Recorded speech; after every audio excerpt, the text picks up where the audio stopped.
जलती हुई आग में आखिर किसके चीखने की आवाज आ रही थी। आसपास के लोग आग को बुझाने में लगे हुए थे। फायर ब्रिगेड भी पहुंच चुकी थी और लोगों के पीछे एक डायन जोर जोर से खड़ी हंस रही थी। ठाकरों के घर खुशी का माहौल था। इनके छोटे बेटे की शादी जो हुई थी, सब गाना बजाना और नाच गाना चल रहा था। छोटी बहू को देखने सब आए हुए थे। तभी किन्नर के आने की खबर बड़ी मालकिन तक आई। तब दो किन्नर अंदर आए और छोटी बहू के पास गए, लेकिन इसकी तरफ देखते ही किन्नर के होश उड़ गए और वो उल्टे पांव वापस मुड़ गए। ये सब देखकर ठाकरायन को कुछ समझ न आया और वो परेशान हो गई। वो सोचने लगी कि आखिर किन्नर ने बहू को आशीर्वाद क्यों नहीं दिया। वो इनको रोकने के लिए इनके पीछे गई। ठाकुरायन ने कहा कि आप बिना कुछ लिए जा रहे हैं। किन्नर ने कहा खुशी का माहौल होता तो जरूर लेते, लेकिन अब हमें कुछ नहीं चाहिए। ठाकुरायन ने कहा कि आखिर ऐसा क्या हो गया। ठाकुरायन, तुम्हारे साथ धोखा हुआ है। तुम्हारी छोटी बहू एक किन्नर है। ठाकुरायन के पैरों तले से जमीन निकल गई। वो गुस्से में अपने आप पर काबू नहीं पा रही थी। ठाकुरायन अपने कमरे में गुस्से से भरी हुई आ गई।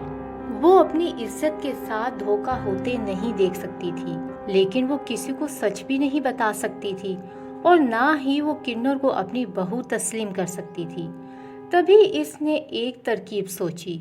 उसने मुलाजिम को छुट्टी दे दी। इसके बाद वो एक जग में मिट्टी का तेल लेकर बावर्ची खाने में खड़ी हो गई और बहू को आवाज देने लगी। जब बहू आई तो उससे कहा कि तुम अपनी पहली रसोई आज ही कर लो। जैसे ही बहू किचन में गई तो ठाकुरायन ने पैर फिसलने का बहाना करके मिट्टी का तेल बहू पे गिरा दिया और उससे कपड़े भी नहीं बदलने दिए। जैसे ही बहू ने गैस का चूल्हा ऑन किया तो आग ने उसे अपनी लपेट में ले लिया। वो चीखने चिल्लाने लगी। वो जल रही थी और शदीद तकलीफ में थी। जब तक घर के बाकी अफराद वहां पहुंचे तो वो पूरी तरह से जल चुकी थी और कोई उसे बचा ना पाया और उसके किन्नर होने का राज इसके साथ ही मर गया। कुछ अरसे के बाद ठाकुरायन ने अपने बेटे की दोबारा शादी कर दी। घर में फिर से खुशियां आ गईं। नई बहू ने आते ही घर का सारा काम संभाल लिया। उस दिन अमावस की रात थी। नई बहू किचन की सफाई सुथराई में मसरूफ थी। तभी अचानक किन्नर बहू उसके सामने आ गई। नई बहू नहीं जानती थी कि वो कौन है। वो उसे देखते ही खौफजदा हो गई और जोर जोर से चिल्लाने लगी। इतने में किन्नर बहू ने मुंह से आग निकाली और इस पर हमला कर दिया। उसके दोनों हाथ जलने लगे और देखते ही देखते आग ने उसको अपनी लपेट में ले लिया और वो जलकर ही मर गई। ठाकुरायन भागती हुई वहां पहुंची तो उसने देखा कि किन्नर बहू वहां पर मौजूद है। वो उसको देखकर खौफजदा हो गई।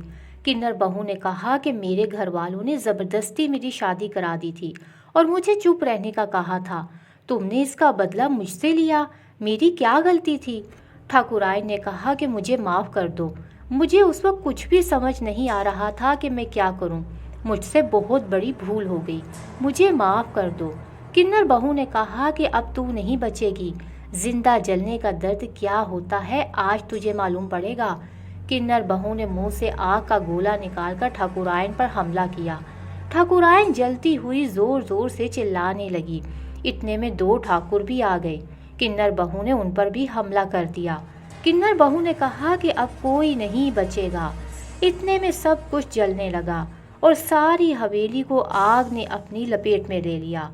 आसपास के लोग भी आग बुझाने में मसरूफ थे, लेकिन आग इस कदर फैल चुकी थी कि पूरी हवेली को तबाह होने से कोई नहीं बचा सकता था और किन्नर बहू की आत्मा को आज ही मुक्ति मिल गई थी।